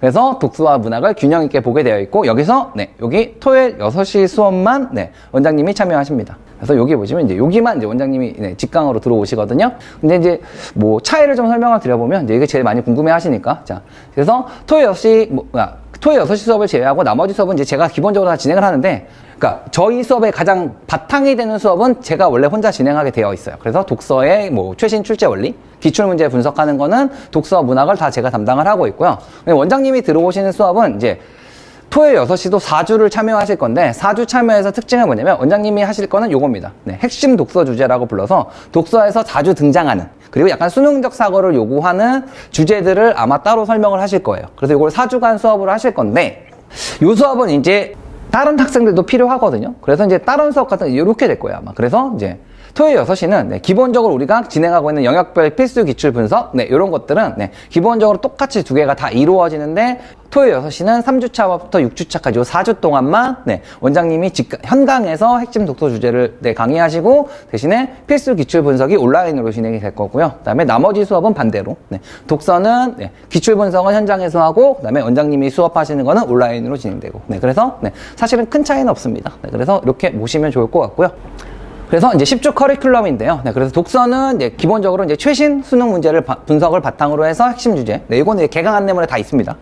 개강 안내문에 다 있습니다. 여기 있는 내용은, 제가 이렇게 글자로 설명하고 빼고 이 표 같은 건 다 들어있는 거거든요. 그거 참고하시면 됩니다. 거기, 저희 개강 안내문에 다 들어있습니다. 조금 더 여기가 자세할 수는 있는데, 거기에 내용은 다 들어있거든요. 그래서 독서와 문학 이렇게 출제가 되고, 이렇게 수업을 진행할 거고요. 그래서 기출 분석과 독서는 핵심 주제, 그 다음에 문학은 기출 분석과 필수 개념, 이렇게 진행을 할 거고, 저희가 10주 동안 진행이 되고요. 그 다음에 3월 학봉이 좀 늦게 보는 편이긴 한데, 어찌됐건 저희가 과정평가라는 개념이 있어서, 이 과정 맨 마지막에 평가를 당연히 하게 되어 있습니다. 그래서 10주 동안의 결과를 저희가 테스트를 할 거고요. 그래서 아마 첫 번째 주 과제가 진단평가라는 걸로 나가는데, 그때 성적과 그다음에 10주 후의 성적을 비교해보는 방식으로, 그리고 이걸 아마 성적표로 이제 제공을 해드릴 거고요. 그래서 이렇게 진행이 될 거다. 그래서 빠짐없이 전체적으로 필요한 내용을 다 볼 거고요. 그래서 그리고 이제 매주 목요일, 이제 저희 고3 저희 수업의 이제 특징인데, 매주 목요일에는 특강이 있습니다.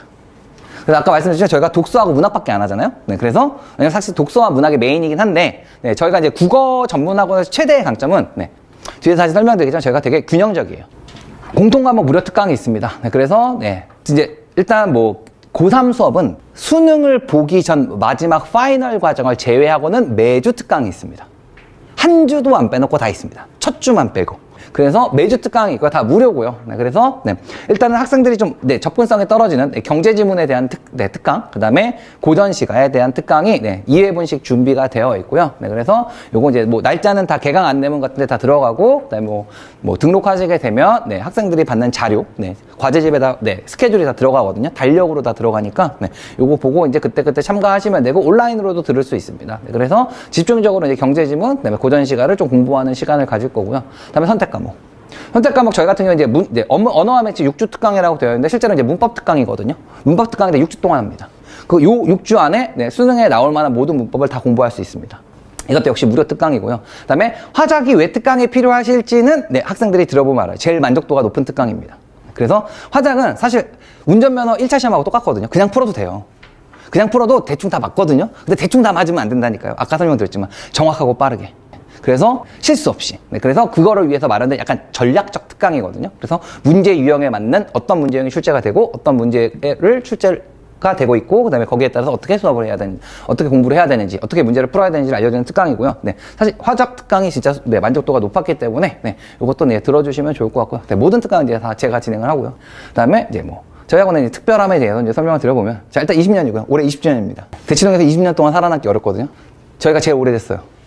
저희도 이제 업앤다운이 있긴 하지만 저희가 네, 이 규모를 그대로 유지하고 있다는 것도 되게 신기한 일이거든요. 대충 있는 학원이 뭐 똑같은 때 시작한 학원 중에 다 망했잖아요. 다 없어졌습니다. 네. 그렇지만 여기 살아남아있고, 네, 뭐 김영준 원장님 아직 현장에서 뛰고 계시고, 네, 그래서 네, 20년의 역사가 우리를 설명한다. 네, 그리고 이제 뭐 강사는 들고 나감이 있지만 우리 시스템 절대 안 바뀝니다. 네, 그래서 20년이라는 게 뭐 가장 큰 얘기가 될 것 같고요. 그다음에 두 번째는 이제 균형이라고 설명드리고 신뢰라고 설명드리고 싶은데, 일단 균형은 그러니까 학생들이 이제 보통 뭐 1타 강사에 커리를 탄다는 얘기를 많이 하거든요.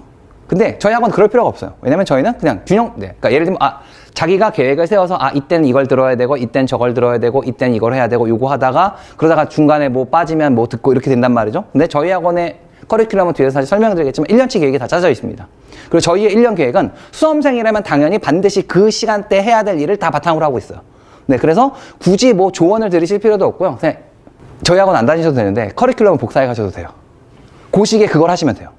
이거는 모든 N수생도 다 동의할 거고, 재학생은 잘 모르니까 필요 없고, 시험에 성공한 사람 다 똑같이 얘기하거든요. 그래서 네, 굉장히 균형이 잡혀있다. 그래서 독서도 하고, 문학도 하고, 그 다음에 언매 화작도 시기별로 다 필요한 거 다 한다. EBS 해야 될 때면 EBS 하고, 모의고사 풀 때는 모의고사 한다. 꽉 짜여져 있는 커리큘럼입니다. 그냥 따라오기만 하면 돼요. 과제집도 마찬가지거든요. 과제집도 필수 과제 있고 추가 과제 있습니다. 그래서 공부는 네, 좀 능력이 부족하면 필수 과제만 따라오셔도 돼요. 근데 좀 더 하고 싶으면 추가 과제도 다 나갑니다. 네, 그래서, 네, 균형점이 있다. 네, 균형된 커리큘럼을 가지고 있다. 그 다음에 신뢰라는 건 뭐, 네, 20년의 역사가 설명드릴 수 있다고 설명을 드릴 수 있을 것 같고요. 그래서 이제 뭐, 특징을 설명드려보면 이제 뭐, 프로그램 얘기를 좀 드려보겠습니다. 네. 일단 저희가 뭐 되게 빡빡하게 잘 만들어져 있어요. 그래서 뭐, 진단평가도 있고, 수업 전에 출결 관리 과제 검사가 있는데, 저희가 또 이제, 제가 이제 매년 강의에 좀 변화를 주거든요. 네, 강의 관리 방식도 변화를 주는데, 저희가 이제 출결 관리 같은 거 좀 더 엄격하게 할 생각입니다. 네, 원래 고3은 사실 이런 게 의미 없다고 전 옛날에 생각했어요. 고3이 무슨 숙제 검사를 해. 고3 정도까지 됐는데도 숙제 검사를 받아야 된다는 건 사실은 자격 미달이에요, 솔직히. 문제의식이 전혀 없는 거죠. 근데 해보니까, 또 강제로 하면 되는 애들이 또 있어요. 근데 어머님 미리 말씀드릴게요. 다 되진 않습니다. 다 되진 않더라고요. 학생이 자발적으로 뭔가 한 발 나오지 않으면 걔를 두 발, 세 발 끌고 갈 수가 없더라고요. 근데 얘가 한 반발만 나와줄 때는 따라갈 수 있게 해줄 수 있을 것 같아요. 그래서 저희가 출결 검사도 할 거고, 저희가 지금 뭐 재원생 학부모님들 아시겠지만, 저희가 뭐 출석했다 문자가 따로 가고 뭐 이런 건 없거든요. 지금부터 출석 관리 문자는 다 갑니다, 이제. 그래서 테스트도 되게 꼼꼼하게 나갈 거고요. 그래서 출결 관리, 과제 검사 좀 더 빡빡하게 할 거고, 그 다음에 정규 수업에는 당연히 독서와 문학을 기점으로, 무료 특강은 이제, 네, 전 영역에 걸쳐서, 네, 특강을 진행하고, 뭐 데일리 과제집 뭐 이런 건 뒤에서 한번 설명을 드려보겠습니다. 네. 그리고 이제 개인별 맞춤 관리가, 네, 저희가, 네, 고3 N수생 커리큘럼 중에서는, 네, 제일 괜찮은 것 같아요. 네, 이건 뒤에서 한번 설명 드려볼게요. 자, 그래서 연간 커리큘럼인데요. 이게 중요합니다. 이거, 네, 개강 안내문 있으니까 그거 보시면 돼요. 해야 될 일이 있습니다. 12월부터 2월달까지 해야 되는 일은 이 안에 다 들어있습니다. 네, 그래서, 네, 여기를 잘 보시면 돼요. 요걸 하셔야 되거든요. 최신 기출문제 보셔야 되고요. 그 다음에 네, 필수 개념 같은 거 문학에서, 그 다음에 언어와 매체에서 기본 개념을 2월 달까지 다 정리를 해야 되고, 그 다음에 화작 같은 거 출제 내용 다 파악해서, 특히 이제 화작 같은 경우에는 3월 달 이후에는 화작에서 특별히 문제가 없을 정도로 그래도 준비를 해주시면 되고요. 그 다음에 이제 개인별 맞춤 관리라고 되는데 이제 모의고사 매주 나가고 진단평가도 있고 뭐 이런 건 뒤에서 또 설명을 드려보겠습니다. 그래서 이제 1과정, 2과정, 그러니까 3월, 4월, 5월, 6월까지 EBS에 포커스를 맞추셔야 돼요. EBS 분량 되게 많거든요. 그래서 EBS를 이때 해주시면 좋겠습니다. 네. 그리고 이때 6월 모평이라는 첫 번째 평가가 있죠. 그래서 일단 거기에 포커스를 맞춰서 일단 학생들이 자기의 어떤 객관적인 위치를 한번 파악을 하셔야 돼요. 그리고 이제 특히 재학생들은 이제 뭐가 문제냐면 N수생하고 겨뤄본 적이 없죠. 평가원 시험은 N수생들도 봅니다. 물론 뒤에 반수생이라고 그래서 이제 9월 달에 또 들어오는 애들이 있는데 보통은 제가 이제 재종반에 좀 오래 있었는데 재수생은 별로 무서워할 게 없어요. 근데 반수생이 좀 무서워요. 그러니까 저희 학원 기준으로 설명드리면 저희 학원에 작년에 서울대 약대 재학생이 다녔거든요. 1년 내내. 그 전에도 저한테 배운 애인데 서울대 의대 가려고 뭐 이런 애들이 보통 반수생으로 많이 와요. 근데 너무 크게 신경 쓰지 않으셔도 또 괜찮을 것도 있어요. 왜냐면 못하는 애들도 많아요. 그래서 제가 재종반에는 함부로 얘기 못했지만 속으로 생각하는 게 있거든요. 뭐냐면 너는 진짜 그래서 재수하는 거구나. 약간 이런 느낌이 드는 친구들도 솔직히 많아요. 그리고 재수생이 된다고 해서 또 공부를 또 되게 열심히 하지도 않아요. 사람 그렇게 쉽게 안 변하더라고요. 그래서 재수생들이나 고3이나 다 비슷합니다. 6월 달까지 공부 안 해요. 어머님들 아마 되게 골치 아프실 거예요. 열심히 하는 애들도 있는데 6월 달까지 공부해라 해도 안 해요. 그 6월 달 되면 좀 정신 차리는 게 있어요. 그게 좀 빨리 차리는 거예요. 보통 한 9월 달쯤 돼야 정신 차려요. 근데 진짜 늦게 차리는 수능 전주에 차려요. 설명드려보겠습니다. 그래서 네 7월 8월까지는 7월 8월 되면 이제 이것도 보셔야 되는 게 3, 4, 5, 6인데 이게 수능 특강이라는 책이 아까 3권이라고 설명드렸죠. 그래서 이걸 이제 4개월 동안 소화를 합니다. 그리고 이걸 가지고 이제 6월 모의평가를 볼 거고요. 그래서 6월 모의평가를 보면 거기에 대한 분석 그리고 거기에 대한 대처 방안. 네, 여기까지가 이제 저희가 준비된 2과정의 커리큘럼이고요. 7월 8월 되면 수능 완성이라는 책이 새로 나옵니다. 그러니까 여기도 공부를 해야 되죠. 그래서 7월 8월은 수능 완성. 네. 그리고 전체적인 수능 특강 정리. 그리고 수능 특강 수능 완성이라는 책이 한 번만 보면 되는 책이 아니거든요. 시험을 볼 거면 사실 뭐 교과서도 막 10번씩 보고 시험을 보는데 이 책도 당연히 여러 번 봐야죠. 네, 그래서 파이널 과정에는 모든 걸 다시 정리합니다. 정리라고 되어 있지만 실제로는 다시 수업하는 거에 가까워요. 제가 늘 해봤지만 얘들아 이게 3회독이야 이렇게 얘기해도 표정을 보면 처음 듣는 애들이 많아요. 분명히 내가 쟤를 가르쳐줬는데 뭐 그래서 이런 경우가 있습니다. 자 그래서 맨 막판에는 특히 이제 모의고사 좀 중요하거든요. 그래서 모의고사 50개 정도 나갑니다. 그리고 미리 말씀드릴게요. 모의고사는 요 단계까지는 많이 푸실 필요가 없어요. 모의고사를 많이 푸는 거는 공부에 별로 도움이 안 됩니다. 그러니까 실력이 없는데 시간을 억지로 맞추려고 노력하는 건 별로 도움되는 거 아니에요. 그래서 기본적으로 천천히 하시는 게 맞아요. 그리고 모의고사는 막판에 많이 풀면 되고요. 모의고사는 지쳐 쓰러질 때까지 줍니다. 제가 여기 30회라고 되는데 어떤 애는 한 주에 6개, 7개 또 준 애들도 있어요. 소화가 가능하다는 전제하에. 그래서 모의고사는 나중에 얼마든지 푸실 수 있습니다. 그래서 이렇게 정리가 될 거고요. 그래서 이제 여기에 맞춰서 그래서 이제 저희가 이제 결론을 설명드리면 저희가 이제 저희 수업을 통해서 이제 기출문제 중에서 10개년에서 가장 중요한 텍스트 최근 건 다 볼 거고요. 그래서 기출문제 분석 끝나고 그다음에 저희 1년 커리큘럼을 따라오면 수능 특강 수능 완성에 있는 거 완벽하게 정리할 수 있고 그다음에 저희가 매주 과제집이 나가거든요. 47권의 과제집이 나갑니다. 그리고 개인별 추가 과제집도 42권이 예정되어 있는데 이거 뒤에 설명드릴게요. 모의고사는 942이 아니고 94입니다. 오태라서 942에는 풀 수가 없거든요. 그 다음에 오답 노트 시스템에 대해서도 조금 이따 설명드려보겠습니다. 이것도 개강 안내문에 있습니다, 어머님. 다 있습니다, 여기 있는 거. 자, 그래서 실력 어떻게 내릴 거냐. 자, 일단 첫 번째, 자, 저희가 이제 매주 나가는 과제집이 있고요. 매주 나가는 모의고사가 있습니다. 그래서 이제 하나씩 설명드려보면 이제 제가 정말 애착을 갖고 있거든요. 지금 이제 수능 집중 혹시 듣는 분들은 제가 이제 과제집 이렇게 만들고 있는데 고3은 조금 더 분량이 많아요. 그래서 매주 한 권의 책이 과제집으로 나갑니다. 이 안에 다 들어 있습니다. 이 안에 공부할 교재도 들어있고 그다음에 매주 과제집도 들어있고 그리고 여기 들어가 있는 문제는 다 제가 선별해서 만드는 거거든요. 시중에 있던 어떤 과제집보다 좋다고 생각합니다. 왜냐면 제가 컴퓨터 공학과 출신이라서 데이터베이스 이런 거 잘 만들거든요. 그래서 정말 냉정하게 설명드리면 우리 학원 전체에 있는 문제보다 제 컴퓨터에 들어있는 문제가 훨씬 많아요. 그래서 제가 거기에서 저만의 검색 시스템을 통해서 수업 시간에 다룬 지문과 관련 있는 것만 과제로 나갑니다. 그냥 아무거나 막 집어넣은 거 아니고요. 이번 주에 예를 들면 경제에서 수요 곡선에 대해서 배웠다. 그러면 수요 곡선과 관련된 비문학 지문의 문제가 추가로 나가고요. 난이도도 다 구분됩니다. 그래서 첫 번째, 두 번째는 보통 복습이고요. 세 번째, 네 번째는 보통 난이도가 조금씩 올라갑니다. 그래서 독서 문학을 4일 정도 공부하고 그다음에 화작, 화법, 선택 과목 과제가 추가로 하루 더. 다음에 모의고사 추가로, 그 다음에 BOD, 오답 노트는 좀 이따 설명드릴게요. 자, 그래서 제가 정말 애정하는 과제집이고, 네. 이건 제가 순수 매년 새로 만드는 거거든요. 네. 그래서 지금 내년도 과제집을 미리 만들고 있는데, 네. 요거보다 퀄리티는 조금 더 올라갈 거라고 생각합니다. 그리고 매주 나가는 모의고사가 있습니다. 이건 이제 저희 학원에서 만드는 건데요. 요 모의고사가 나가는데 이거는 이제 수준이 최신 출제 경향을 당연히 반영하는 거고요. 그리고 요거는 되게 다양한 스타일로 되어 있어요. 뭐냐면 여기 들어가 있는 문제풀은 이제 기존에 나왔던 문제들을 이제 조합해서 만드는 방식이긴 한데 이거 약간 랜덤이라서 난이도가 늘 바뀝니다. 어떨 땐 되게 어렵고요. 어떨 땐 좀 쉬우실 수도 있어요. 수능의 난이도에 따라서 수능의 출제 방식에 맞춰서 선택 과목 체제에 맞춰서 대신에 난이도가 좀 랜덤으로 생성이 될 수 있는 좋은 퀄리티의 모의고사고요. 이것도 수능 보기 전주까지 매주 나갑니다. 그래서 이 모의고사를 가지고 일단 모의고사를 공부해 주시면 될 것 같고요. 당연히 다시 보기 영상이 있습니다. 다시 보기 영상이 있는데 수업 영상은 당연히 실시간으로도 가고 다시 보기 영상으로도 가고 그다음에 저희가 뭐 스튜디오에서 제가 가끔씩 다른 수업을 촬영할 때가 있는데 그럴 땐 이런 컨셉을 사용해서 촬영을 하고 있고요. 그래서 이제 이런 걸 통해서 복습을 하시면 되는데, 요것도 이제 현재 제가 조금씩 변화를 주고 있는데, 이거 이제 옛날에는 이제 결석한 학생들한테만 주로 동영상이 나갔는데, 지금 같은 경우에는 그냥 모든 학생한테 다 나가는 걸로 제가 바꿨어요. 그래서 그냥 집에 가서 한 번 더 볼 수 있게, 언제든지 볼 수 있게, 그래서 이렇게 보실 수 있고요. 그 다음에 이제 개인별 맞춤 관리. 요건 이제 제가 작년부터 되게 신경 쓰고 있는 건데, 그래서 이제 보시면, 1대1 상담이 이루어집니다. 이거는 의무예요. 모든 학생을 다 부르고요. 제가 150명, 200명이라도 다 불렀습니다. 그리고 기본적으로 상담 시간은 30분 이상이고요. 다 부르고 제가 불러서 어떻게 공부하는지 확인하고, 물론 좀 성의 없이 상담에 임한 학생들도 있지만 대부분 저랑 얘기하면서 계획도 짜고, 그 다음에 뭐가 잘못됐는지도 확인해보고, 그래서 이런 식으로 사용하고 있고요. 그 다음에 오답노트는 뒤에서 설명드리겠습니다. 그래서 설명드려보면 이제 진단평가 학원에 가서 보게 해봤더니 너무 시간이 오래 걸려서 진단평가가 첫 번째 주 과제에 들어있어요. 그래서 제가 일단 원하는 건 시간 내에 문제를 푸는 능력이 아니라 문제를 풀 수 있는 능력이 있는지 없는지가 궁금한 거기 때문에 과제로 나가도 괜찮을 것 같아서 진단평가를 기록해서 맨 마지막에 과정평가랑 비교하는 과정을 가져갈 거고요.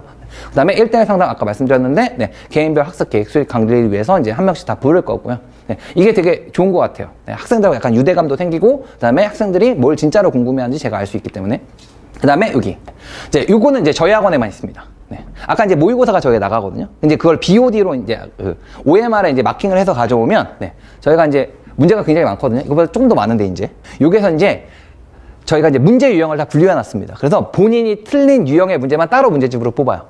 그러니까 저희가 예를 들면 100명의 학생이 있으면 100종류가 나옵니다. 학생별로 다 다르게 나와요. 그래서 이건 자동으로 나가는 거거든요. 그래서 요거는 추가 과제인데요. 이거 약간 좀 학생들이 하기에 좀 힘든데 하면 좀 도움이 많이 돼요. 왜냐면 보통 이제 모의고사 지문이 한 지문에 문제가 3개, 4개, 5개 이렇게 붙어 있잖아요. 얘는 틀린 유형만 붙어 있으니까 한 지문에 문제가 1개씩만 붙어 있어요. 그러니까 학생들 입장에서 약간 부담이 되는 과제이기도 해요. 그래서 제가 이제 필수 과제로 만들진 않는데 어찌됐건 오답노트를 개인이 작성할 필요가 없습니다. 오답노트 그냥 저절로 만들어지는 거거든요. 그래서 오답노트 가지고 추가적으로 공부하시면 돼요. 그래서 문제 퀄리티는 당연히 좋기 때문에 그래서 이걸 가지고 공부하시면 되고요. 그 다음에 이제 위클리 트레이닝 과제집이라고 사실 이번에 고2 학생들 대상으로 해서 한번 해볼까 하다가 숙제를 너무 부담스러워해서 못했는데 고3은 무조건 할 거거든요. 근데 보시면 이제 제가 이제 이게 레벨별로 이제 문제지를 다 구분해 놨는데 이게 매주 이제 따로 나갈 겁니다. 학생별로 다 따로 나눠줄 거거든요. 본인이 선택을 하면 돼요. 이 9개 중에서. 그리고 이제 제가 판단을 했을 때, 너는 고전시가가 약하다고 하지만 생각보다 그래도 괜찮네? 라고 생각하면 뭐 레벨 2부터. 그래서 매주 나가는, 그러니까 뭐 많은 양은 아니고요. 매주 뭐 예를 들면 내가 고전시가가 약하면 매주 고전시가 문제를 한 20개 정도만 덮을 수 있게. 이런 식으로 진행을 할 거고 이것도 수능 끝날 때, 수능 전주까지 그대로 진행할 예정입니다. 그래서 이걸 통해서 재빠르게 취약 영역을 좀 빠르게 보강하는 거죠. 그래서 이것도 다 준비가 되어 있으니까 이걸 가지고 공부를 해주시면 되고요. 그다음에 이제 저희가 이제 성적표를 지금 제작하고 있는데 요 폼을 약간 저희가 벗어나긴 했거든요. 제가 이걸 만들 때랑 좀 달라지긴 했는데 고3은 조금 더 이제 보고서에 좀 신경을 써서 뭐 못하는 영역을 좀 학생들도, 학부모님들도 인지할 수 있게 계속해서 발송을 할 거고요. 뭐 아마 이건 문자로 받으실 수 있을 거예요. 그래서 이제 그림으로 나가니까 이거 한번 봐주시면 좋을 것 같고요. 그다음에 고3은 클리닉이 있습니다. 고3인데 클리닉 해준 학원 저희밖에 없더라고요. 근데 제가 좀 바쁜데 그래서 클리닉이 있습니다. 그래서 아까 말씀드렸지만 이제 저희가 기본적으로는 전체 큰 영역을 통해서 보는데 그것도 이제 개강 안내와 스케줄 다 있습니다. 그래서 이제 학생들이 제일 못하는 거 철학, 법률, 과학, 기술 이렇게 파트를 나눠서 시간은 대략 1시간 정도거든요. 그래서 이건 좀 쉬운 거 가지고 할 거예요. 그래서 이제 저희가 기본적인 수업의 수준은 중상 정도에 맞춰져 있거든요. 최상은 사실 필요 없어요. 왜냐면 1등급 학생들도 최상만 공부할 필요는 전혀 없는 상황이라서, 그래서 좀 이런 질문들이 접근이 좀 어렵다라고 하는 학생들은 요 독서 클리닉에 오시면 되고요. 저희는 성적 클리닉이 아닙니다. 이거는 그냥 자기가 선택해서 오면 되는 거예요. 클리닉이 저는 약간 징벌적으로 흘러가는 걸 별로 안 좋아해서 너 숙제 안 했으니까 클리닉 와, 이런 거 말고, 그쵸, 너 필요하니까 와, 이런 클리닉이라고 생각하시면 되고요. 그래서 독서가 매주 있습니다. 그래서 시간은 딱 4시 30분으로 고정되어 있고요. 토요일, 일요일 둘 중에 맞는 시간에 오시면 되고요. 문학도 있습니다. 문학은 아까 그러니까 여기 보시면 경제가 없죠. 그리고 여기는 고전시가가 없습니다. 왜냐면 걔는 특강이 있거든요. 그래서 특강을 제외한 나머지. 그래서 고전소설, 현대시, 현대소설은 6번의 문학 클리닉이 있고요. 그래서 요거를 또 오시면 되고, 보통은 저희가 5인 이하로 진행해요. 근데 너무 몰리면 5인이 넘어갈 때도 있는데, 작년 같은 경우에 클리닉이 좀 반응이 좋아갖고 20명 넘게 올 때도 있긴 했는데, 특정 파트는 좀 많이 와요. 그런데 어찌됐건 그래서 제가 최대한 요 클리닉 시간에 제가 수업만 하지 않고요, 돌아다니면서 학생들 문제 푼 거 다 봐요. 그래서 수업을 짧게 하고, 그다음에 학생들 문제 풀리고, 그다음에 제가 돌아다니면서 선지 어떻게 오르고 있는지, 어떻게 읽고 있는지 확인하는 시간이거든요. 그래서 보내주시면 되고, 문법도 클리닉이 있습니다. 문법은 일단 가장 기본이 되는 거 2개만. 그래서 이렇게 클리닉을 진행할 거고요. 그래서 매주 클리닉이 있는데, 시간표는 이렇게 보시면 또 헷갈리니까, 나중에 그 과제집 같은 거 보시면 제가 이제 과제집에 매주 달력이 들어있거든요. 스케줄러가 들어있어요. 아예 전체 스케줄이. 거기를 보시고 시간대를 보시고 학생들이 스케줄을 잡으면 돼요. 그래서 이렇게 해주시면 되고요. 이건 이제 뭐 일종의 자랑 시간인데, 그래서 이게 책에 있는 거거든요. 제가 이걸 좀 잘 맞춰요. 제가 몇 년 동안 성과가 좀 괜찮았습니다. 그래서 이게 칼라로 제작한 이유가 있는데, 2025학년 수능 국어거든요. 이게 보시면 이제 여기 4번에서 9번이 인문예술 지문이고요. 이게 이제 올해 수능에서 가장 어려운 지문, 문제 2개를 포함하고 있는 지문입니다. 저희가 정규 수업 시간에도 다루고, 과제집으로 나가고, 그 다음에 추가 과제를 통해서도 얘를 학습을 했어요. 그래서 증거는 거기 다 남겨놨거든요. 그래서 그다음에 과학기술. 과학기술도 3등, 4등에 해당하는 문제, 13번 문제, 그다음에 14번 문제가 어려운 문제인데 이 2개가 여기 들어있습니다. 그래서 저희가 수능 특강에 들어있고 저희가 수업 시간에 다 했습니다. 이런 건 되게 좋죠. 파이널 6주 차면 수능 보기 딱 한 달 전이거든요. 한 달 전에 여기 들어있는 내용과 유사한 지문을 저희가 수업을 한 거죠. 그래서 이렇게 모의고사를 받고, 그리고 고전소설, 정월선 전형, 얘는 좀 많이 했습니다. 여기 파이널 10주차가 되게 좋거든요. 이거 수능 전주입니다. 수능 전주에 정월선 전형 봤거든요. 해설도 했습니다. 그리고 시험 보러 갔죠. 제가 이런 건 좀 잘해요. 그 다음에 여기 현대시 배를 밀면, 사실 배를 밀면은 제가 약간 그래도 제가 여태까지 성과에 비해서는 좀 제일 안 됐어요. 왜냐면 이거 너무 쉬운 거거든요. 그래서 제 개인적인 생각으로 이거 나올 리가 없다 생각했는데 너무 쉬운 게 나와서, 근데 어찌됐건 저희가 그래도 꼼꼼하게 다 봤기 때문에 그래도 놓치지 않고 다 봤다, 설명드리면 될 것 같고요. 그 다음에 현대소설은 비연계였고, 그 다음에 간민가, 이것도 마찬가지입니다. 이거 되게 중요하다고 생각했어요. 그래서 이렇게 저희가 수업을 했고요. 뭐 증거물이 이렇게 남아있습니다. 왼쪽은 수학능력 시험이고요. 그다음에 이쪽은 정규교재입니다. 그래서 여기 보시면 이제 잘 보시면 여기 박은식이라는 사람이 나오거든요. 근데 저희 교재가 되게 좋아요. 이게 저희 교재인데, 저희 교재가 이거는 수능 특강 지문이에요. 그런데 저희는 수능 특강 지문만 쓰지 않아요. 왜냐면 그 밑에 보시면 이제 제목을 보시면 연계력 레벨업이라고 붙어 있거든요. 이건 제가 스스로 제작하는 건데, 여기 보시면 박은식이라는 사람에 대한 정보를 더 많이 가지고 있습니다. 그래서 이런 방식으로 저희가 항상 대응을 하고 있거든요. 그래서 뭐 좀 더 크게 보시면 이게 이제 수능 특강 지문이거든요. 근데 이 수능 특강을 이렇게 저희가 조금 더 이제 심화하는 거죠, 항상. 그래서 이제 연계력 레벨업이라고 되어 있고, 저희가 이제 이 연계 교재 대비에 대해서는 굉장히 제가 스스로 자부심을 가지고 있습니다. 그래서 제가 이렇게 만드는 교재거든요. 그래서 여기서 박은식이라는 사람의 사상에 대해서 충분히 많이 다뤘기 때문에, 그리고 이런 거 약간 배경 지식으로 설명해 주기도 해요. 그래서 이렇게 도움이 됐다 설명드리면 될 것 같고, 여기도 이제 기계학습 확산 모델이라고 되어 있는데, 여기 보시면 이제 지도학습이라는 얘기가 나오거든요. 이게 수특에서 지도학습이라는 걸 다뤄요. 그런데 저희 교재에서 지도학습에 대해서 심화학습을 더 하는 거죠. 그래서 여기도 보시면 이게 이제 수특의 지문을 저희가 이제 수업 시간에 교재에 넣어서 수업을 한 거고, 여기 가서 보시면 지도학습에 대해서, 사실 이게 뒤에 몇 페이지 더 있는데 지도학습에 대해서 추가적으로 충분히 읽을 수 있는 기회를 제공을 했습니다. 그러니까 훨씬 더 읽기가 편하겠죠.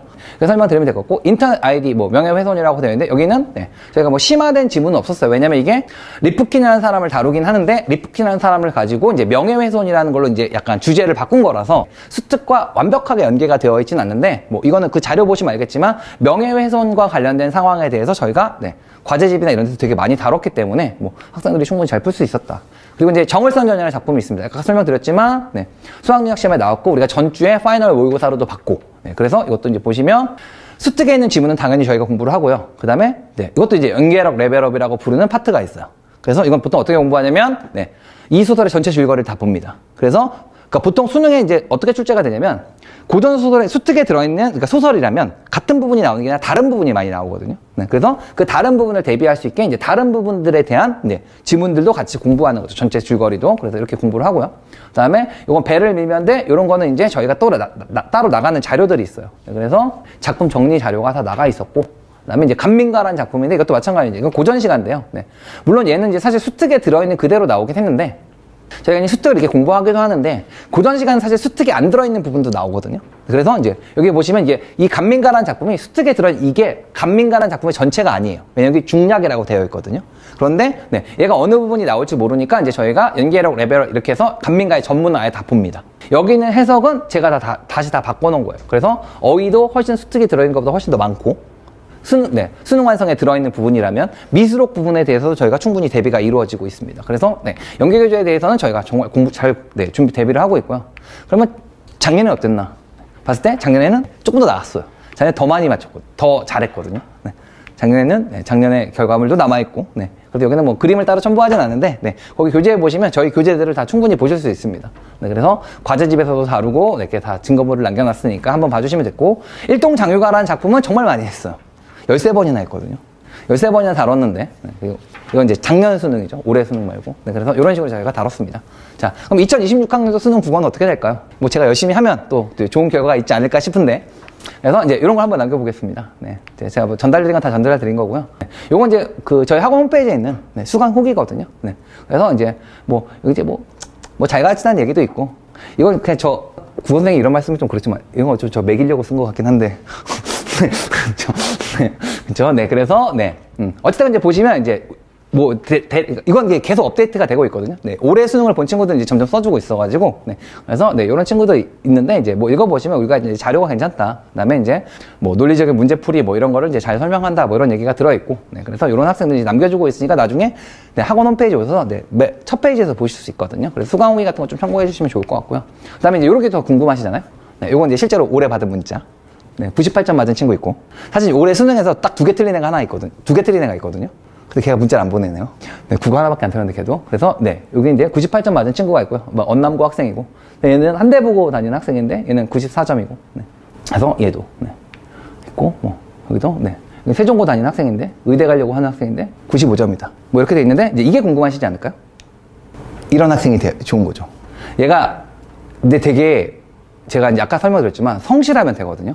이게 석정여고라는 게 어디냐면 강원도 영월에 있습니다. 강원도 영월에 있거든요. 근데 얘가 일요일 아침 저희가 고3 수업은 9시에요. 고2 수업은 10시에 시작하는데 저희 9시에 시작하거든요. 그리고 파이널 때는 8시 반에 시작합니다. 저희 왜 파이널 때 8시 반에 하냐면 수능을 8시 반에 보거든요. 그래서 8시 반에 시작합니다. 저도 힘들어요. 저 8시 반부터 수업해갖고 10시에 끝나거든요. 밤 10시에. 그게 너무 힘든데 얘가 영월에서 오는 애예요. 근데 일요일 아침 수업을 들었습니다. 그래서 5시에 고속버스 타고 와요. 그래서 이 수업을 들었거든요. 그리고 온 김에 여기서 대치동에서 이거저거 수업 듣는데 제가 한 모든 수업에 다 왔어요. 근데 진짜 공부 아무것도 안 했거든요. 근데 어쨌든 3등급 맞고 끝났습니다. 그래서 일단은 이건 제가 잘한 거라기보다 이 친구가 잘한 거긴 한데 어쨌든 제가 드리고 싶은 얘기는 될 수 있다라고 설명드리는 거죠. 이런 케이스가 분명히 있습니다. 근데 얘 친구가 있어요. 친구거든요. 아니 우리 학원에 와도 서로 친구가 됐어요. 둘이 성적이 비슷해요. 이거 수능 이틀 전, 3일 전이거든요. 이렇게 되는 친구가 있는 거죠. 근데 이렇게 되면 안 되는 거죠. 근데 이런 학생들이 솔직히 말씀드리면 좀 많아요. 하기만 하면 할 수 있는데. 그래서 자꾸 뒤로 미루지 말고 하시면 되는 거죠. 그리고 이제 이 친구도 좀 안타깝고 유복여고는 사실 춘천에 있거든요. 제가 이제 지방에서 많이 다녀요. 춘천에서 다니는데 얘는 공부 진짜 열심히 했는데 이건 좀 안타까운 케이스예요. 그래서 성적이 계속 오르고 있었는데 8월 달에 몸이 아팠어요. 그래서 약간 몸에 질병이 생겨가지고 그래서 성적을 더 올릴 수 있었는데 근데 어찌됐건 저랑 인간적으로 잘 돼가지고 어찌됐건 수능을 조금 아쉽게 보긴 했는데 그러니까 올라가던 기세에 비해 근데 어찌됐건 이런 학생들도 있는 거죠. 그래서 이제 제가 드리고 싶은 얘기는 저희 수업이 뭔가 이렇게 인간미가 있는 수업이다. 이렇게 설명을 드릴 수 있을 것 같고요. 그래서 어찌됐건 저희 프로그램이 나쁘지 않은 것 같아요. 그래서 열심히 따라와 주신다면 학생들이 충분히 좋은 결과를 낼 수 있는 수업이다. 이렇게 설명을 드리면 될 것 같습니다. 그래서 제가 전달드리고 싶은 다 전달을 드렸고요. 그래서 어찌됐건 제가 정말 완벽하지 않을 수도 있죠. 하지만 정말 완벽한 시작이 될 수 있도록 프로그램을 잘 준비하고 있으니까 믿고 맡겨주시면 2달 동안 최선을 다해서 그리고 1년 동안 최선을 다해서 학생들을 좋은 국어 성적으로 이끌어 보도록 하겠습니다. 설명 여기까지 하면 될 것 같고요. 궁금하신 점이 있으면, 네, 요거 설명회 종료하고, 네, 그 다음에 질문을 받도록 하겠습니다. 네, 그러면 설명회는 지금 마치도록 하겠습니다. 네, 감사합니다. 네.